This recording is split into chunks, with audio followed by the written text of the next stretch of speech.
So, how to handle the energies of Ketu Mahadasha in astrology, guys?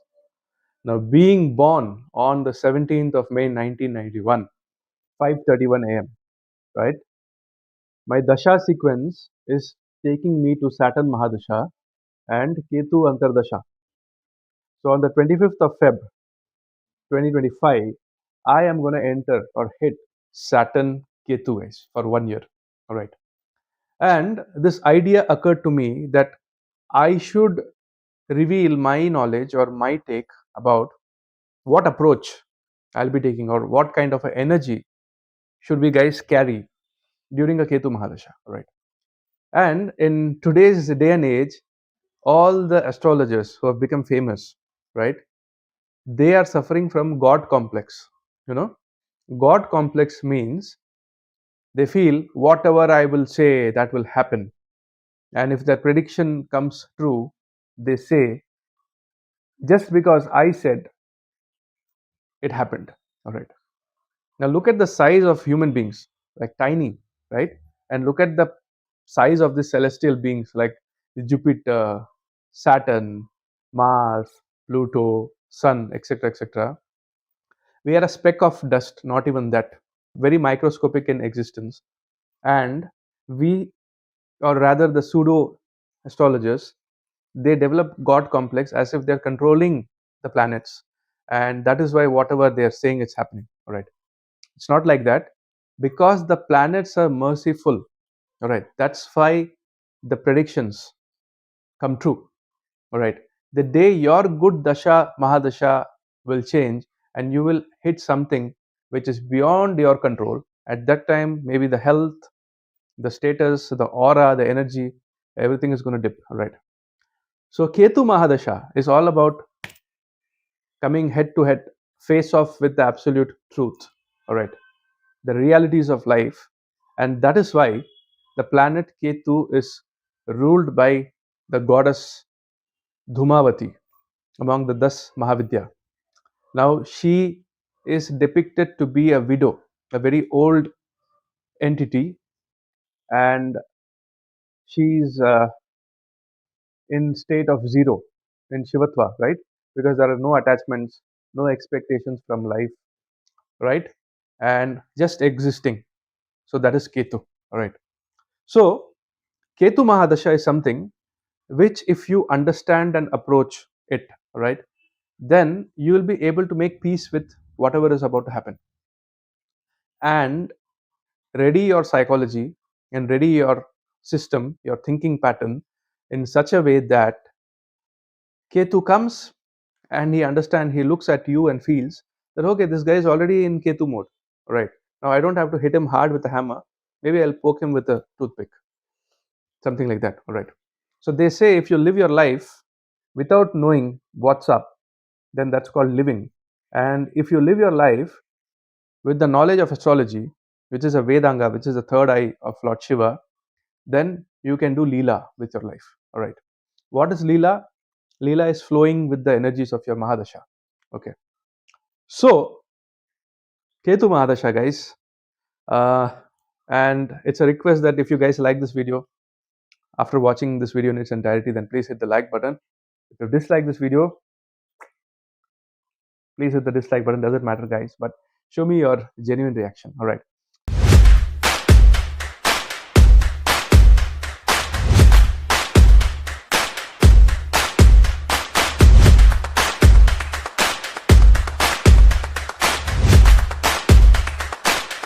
So, hey guys, what's up? I hope you guys are doing great, and I welcome you back to Purab's universe before Ketu Antardasha, Saturn Mahadasha, Ketu Antardasha. All right. Now, I don't know what are the unexpected events that are going to, impact me during this Ketu Antardasha. All right. But this is called life, right? This is the journey. You cannot be living always a Venus Mahadasha or a Jupiter Mahadasha or something like that. You have to encounter the reality. Okay. So, what is Ketu? All right. And what does Ketu Mahadasha does to a person? All right. Let's say you're going to a botanical garden, right? Or you're going to a forest, right? And you're looking at this huge tree, right? Whose trunks are like elephants, and the tree is living for like 300, 400 plus years, right? And looking at the sheer, magnitude, the magnanimity of the tree, we bow down to it, we surrender to it, and we think how powerful this entity is, all right? But when we are looking at the tree, like right how it is in front of us, the branches, the trunks, the leaves, and all the grandeur, you're looking at Rahu, because you are looking at the external picture, guys, all right? But when you are thinking about, if this tree is so powerful, how powerful the roots would have been, or the roots would have gone underground inside the earth, and holding to the earth, that the tree has not uprooted for like 300, 400 plus years, all right? So the picture that you're seeing here, like Purab, the clothes, the goggles, the watch, and the glamour and everything, this is Rahu, all right? But what I'm trying to express is lifetimes of knowledge and past life knowledge, which I've gained through sadhana in several lifetimes. That is Ketu, all right?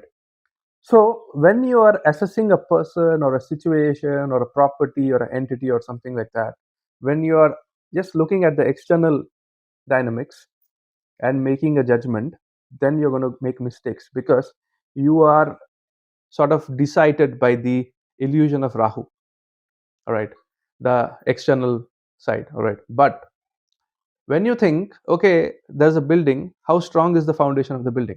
Okay, there's an astrologer, how well read or how connected he is to his roots, all right? Because what happens is people come to YouTube and they read few books on astro, right? And after that, they suddenly start getting fame and success, and then they start charging a lot of money, and they lose the magic of astrology, because that fire goes away, right? So this is the funda, guys. Ketu is your root, all right? Ketu connects you to your past life, or Ketu connects you to those people whom you were connected with at the time of your childhood, all right? So usually what happens is, when Ketu comes and when Ketu hits you, either you are doing a party in a pub, club, and suddenly you're getting a phone call that, you know what, something has happened to your near and dear one, and you need to immediately come. So the life changes 180 degrees, and from Venus, or from a happy merry life, you are suddenly brought to a black and white kind of a life, where all the people, your relatives from your childhood, they're all coming, and there is some situation where you know some near and dear one has passed away. I'm not saying that that is only going to happen during Ketu Antardasha, but it creates circumstances where you're forced to confront your past friends, your past relationship, or your childhood friends, your childhood relationship. And at that time, you become headless, all right? Because Ketu doesn't have emotions, it has spiritual tendencies, all right? So, what happens is, when Ketu comes and hits you, you become headless, because you lose your sense of judgment between what is ethical and logical and what is not logical. And you enter into a state of pause, like a time pause, where you're trying to analyze and you're trying to connect the future with the present and the past, and there is a lot of culmination of energies that are going haywire, and you're clueless about what's happening with you, all right? So generally people dread about the idea of Ketu Mahadasha, because they say that, okay, Ketu is going to come and you're going to lose something. Maybe you're going to get divorced, maybe your health is going to get affected, maybe you're going to go through surgeries, or some near and dear one is going to leave you. Breakups can happen, job losses can happen, career can become shut, all right? All these things can happen. But you know why all these things happens, all right? Because Ketu wants you to become totally non-materialistic and spiritual, all right? Don't show off, don't wear much Venusian things like clothes and perfumes or something like that. Become simple, become grounded, become humble when Ketu comes, all right? When you do that, Ketu comes, let's say on 25th of Feb 2025 in my case, and he sees that, okay, Purab is spiritual, and Purab is grounded, he's not doing show off, he's wearing ethnic clothes, and he's connecting to his friends from his childhood, and he's going and visiting those places, let's say in Chennai, where his upbringing happened. All right. So when all these things you do it, then Ketu doesn't force the situation upon you. All right. But if you don't do it, and if you're like in chill mode, Rahu, Rahu, Rahu, money, fame, etc., etc., etc., dancing and having fun in your life, going to movies, pleasure seeking, and etc., etc., then it becomes a contrasting reality for you, because Ketu is like an X-ray. It will show you a black and white picture of life and reality. All right. So what I'm trying to tell you is that when Ketu Mahadasha comes and knocks your door, or Antardasha comes and knocks your door, all right, start becoming spiritual during the Dasha Sandhi itself. Let's say before Ketu, Mercury comes. So Mercury Mahadasha and Saturn Antardasha, or Mercury Pratyantardasha or Saturn Sukshma Dasha, or Mercury Antardasha or Saturn Pratyantardasha. So when you're getting Saturn, Saturn is actually telling you, brother, pull up your socks, start becoming practical, and start becoming humble, because then Ketu is going to come and he's going to detach and force humility to you. All right. So what you do, try to become vegetarian, try to become a minimalist, throw away all your ego that I'm an emperor, I'm a king, and I'm a CEO, or I'm a film star, or something like that, because Ketu doesn't have anything to do with all these things. Okay. Start looking inward and start measuring your roots. Start working on your fundamentals, your foundation. Let's say, for example, I'm an astrologer. All right. Ketu Mahadasha is coming and hitting me. So maybe I should focus more on reading and refreshing my basics of astro, and connecting with my gurus, visiting spiritual places, and spread my roots even deeper into this subject, such that when again Shukra Mahadasha or Shukra Antardasha comes after Ketu, at that time again I can come out and give some deep secrets. All right. Because Ketu is the ruler of Scorpio. All right. The eighth house of the Kalpurush, which is all about going into isolation, going deep into research, and then after that coming out, because after Scorpio you have got Sagittarius, where you come out and you're giving out the knowledge to the people in the name of religion or text or mantra or Veda or Shastra or whatever. Right.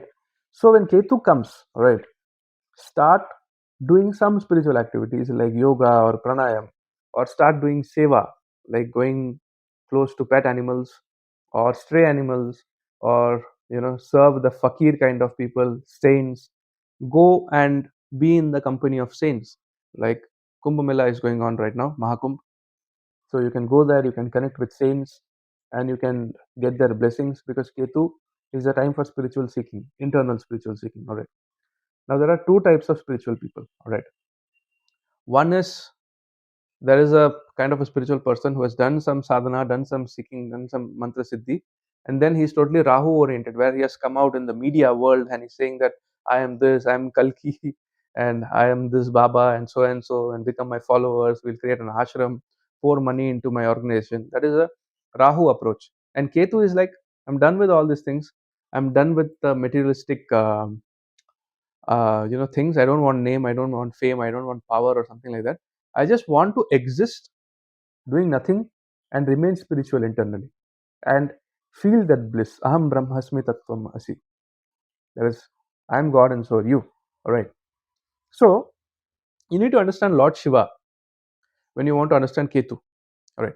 Because he is having ganas, and most of the ganas are rakshasas or animals or something like that, which shows that he's totally non-judgmental about you, and he's connecting with all the entities without any bias. All right.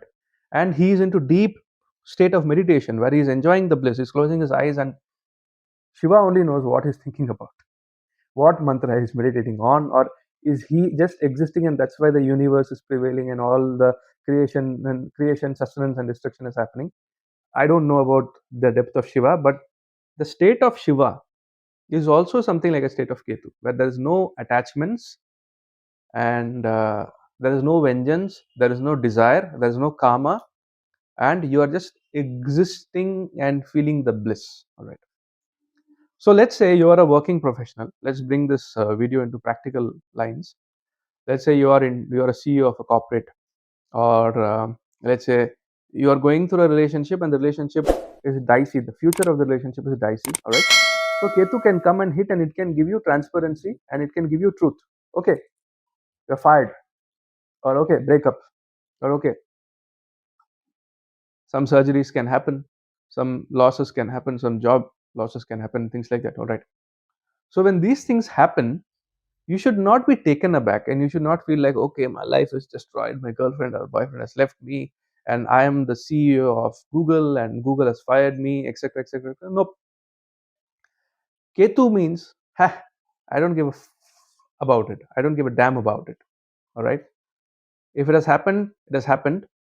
Since my birth till today, has there been a single day where I have not had food or clothing to survive? No, right? I am having a shelter, I am having food, I am having clothing. All right.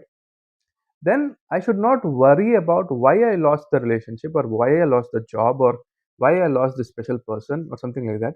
I should understand how do I become even more deeper or even better spiritually. And when I'm saying spiritually, it's not about wearing a lot of rudraksha and growing your hair and then mantra chanting. No, spirituality, let's say, remaining in a state, we are totally non judgmental, we are totally non affected by the environment, by people or emotions or something like that. What I'm trying to say is, Lord Krishna says in Gita, Bhagavad Gita, that the person who is a sthir purush, who is stable and equally stable in the good situation or the happiness also, and the bad situation or the sorrow also, is called a siddha purush, an enlightened person. And what does enlightenment mean? Enlightenment means accepting the reality of life and situation, that nothing is under your control, and you're living in an illusion that you are controlling and you are the boss, and you are deciding that you're going from point A to point B and getting the money, etc., etc. No.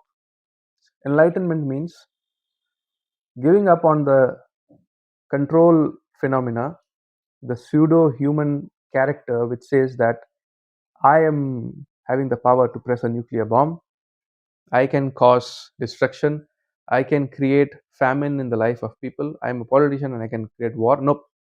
Everything is happening because it was meant to happen that way, but we are just instruments or tools in the hands of the higher powers. You're getting what I'm saying, right? So during Ketu Mahadasha, internalize, understand that okay, this had to happen. We have to accept this. There is no other go rather than accepting the reality.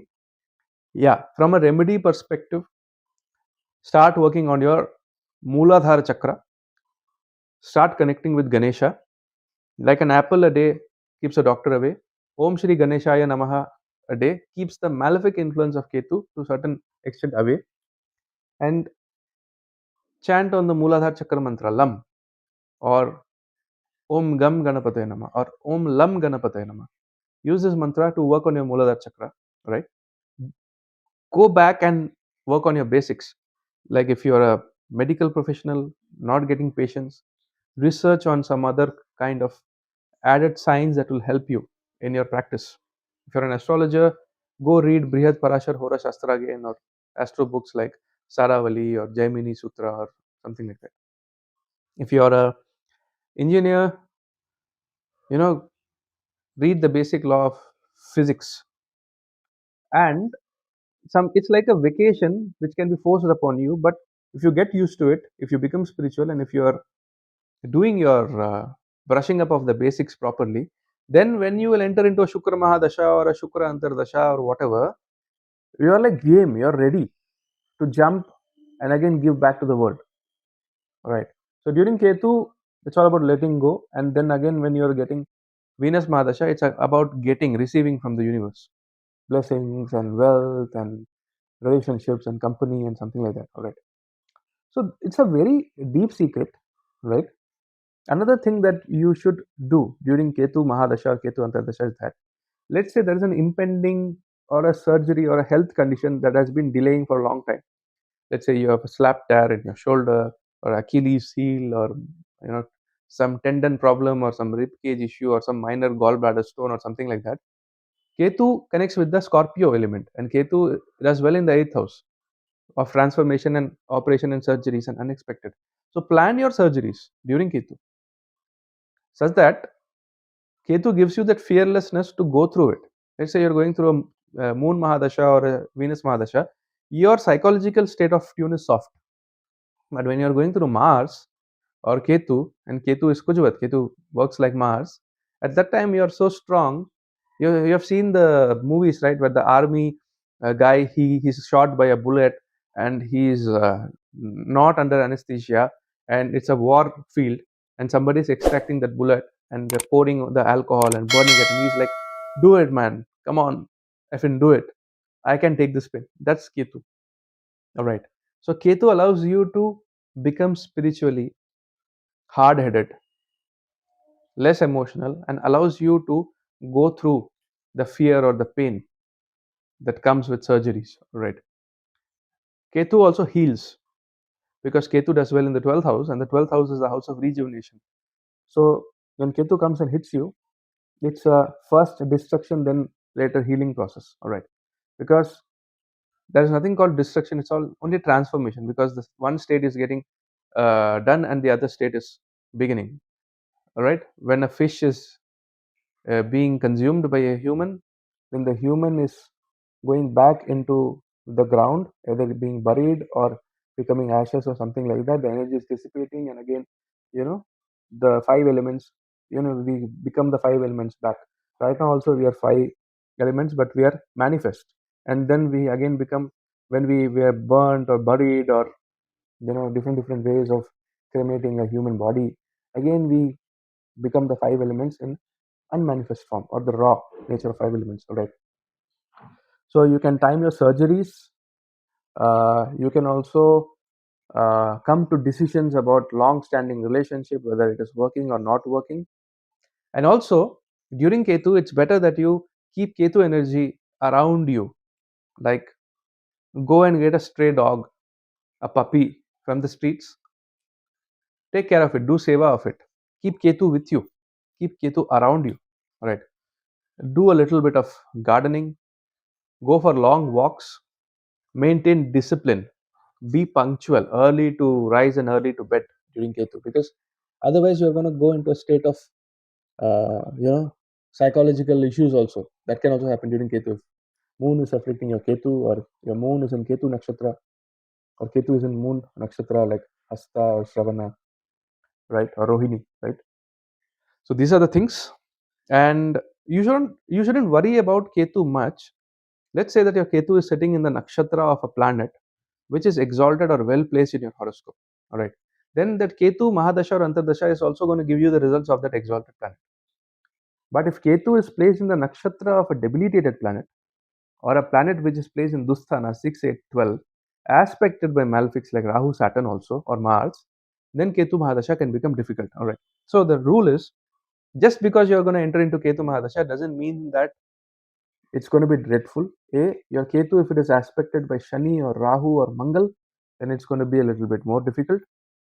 After that, if the Lord of the 6th house, 8th house, or 12th house is conjunct with Ketu, or is aspecting Ketu, looking at Ketu with Drishti, then it can be difficult. Or if Ketu is placed in the Rashi of the planet which is placed in Dusthana, or Ketu is placed in the nakshatra of the planet which is either debilitated or conjunct with malefics, or in a bad position in the Navamsha, Dashamsha, or something like that, then Ketu Mahadashas can become a little bit more difficult to handle. But if Ketu is not aspected by Saturn Rahu or conjunct with Saturn Rahu Mangal, nor Ketu is in a negative state, rather Ketu is with benefics, like Ketu is with Chandra, or Ketu is with Shukra, or Ketu is with Brihaspati, then it's going to be a little bit manageable, because benefics help make Ketu a little soft, right?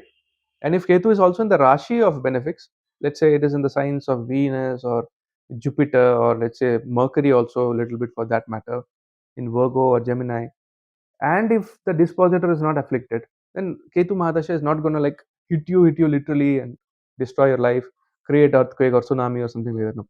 All right. Ketu in Gandanta points become a little bit difficult to handle. All right. Ketu in own nakshatras also, like Ketu in Mula or Magha, or let's say Ketu is in Ashwini, and if it is connecting with malefics like Saturn, Rahu, Mars, then it becomes a problem. All right. Now there is a way of handling this energy. All right. Let's say Ketu is with Venus in your horoscope. All right. So exactly before Ketu Mahadasha or Antardasha, your wife can come and tell you that, you know what, I think I should go to my dad's place or my own place and stay. You should say, okay, fine, be like Shiva. Say, just go on, go, chill, you enjoy life, I'm fine. If your moon is with Ketu, there can be a situation where you have to separate with your mother, and your mother can live in a separate house, and you have to live in a separate house. And you should be, okay, mom, just chill, just be there, be happy, take care of your health, and if you need anything, I'm there. But I don't want to call you, regularly. If you want something, you call me. All right. So the key is, in whichever house or with whichever planet Ketu will be conjunct. If it's Mars, then a brother, and if it's Mercury, then it can also be childhood friends or siblings. If it is Saturn, it can be your servants or the people who are working under you, your laborers, your workers. All right. If it's Jupiter, then it can be your husband or a father figure. So there can be a physical level of distancing, or there can be a mental level of distancing, and you have to be game for it. You have to like accept it. Okay, fine, yeah. I'm gonna be in a state of Shiva. I'm gonna be like Ketu. All right. Maybe I'll wear a little bit of old clothes and sleep in a uh, straw mat or something like that. All right.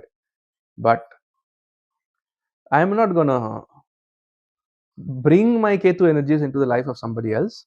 And I'm going to do my mantra japa, try to eat non vegetarian food, and be in a state of Shivatva and do my karma. Because at the end of the day, we have to do our karma, right? You cannot stop breathing and eating or something like that during Ketu, right? Just live, just exist. Like how fungus, bacteria, virus, amoeba, right? All these things just exist. You also exist, survive during Ketu, right? And become spiritual and become a little bit less emotional and work on your roots. This is what I wanted to convey about Ketu Mahadasha. Chant the mantra of Ganesha, right? Connect with stray animals.